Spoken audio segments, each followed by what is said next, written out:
ఏం నువ్వు? నేను చెప్పింది వినాలి. మా అమ్మ చెప్పేది తూచా తప్పకుండా పాటించాలి. కాదు కూడదంటే మాత్రం ఎక్కడికైనా వెళ్ళి సావు. నాకు కూడా బతకాలన్న ఆశ ఎక్కువగా లేదండి. నేను చస్తే నా పిల్లలు ఏమైపోతారని ఆలోచన తప్ప, నా కళ్ళ ముందల నీ పిల్లల్ని నీ ఓళ్ళు అనేసి మాటలు అంటుంటే చూస్తూ ఊరుకున్నారే తప్ప ఏమన్నా మాట్లాడారా మీరు? అదే నేను చస్తే దాన్ని పట్టించుకునే నాదుడే ఉన్నాడు.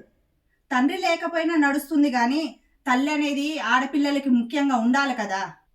మీకు ఒకటి చెప్పనా, మనిషిది చాలా విచిత్రమైన స్వభావం అండి.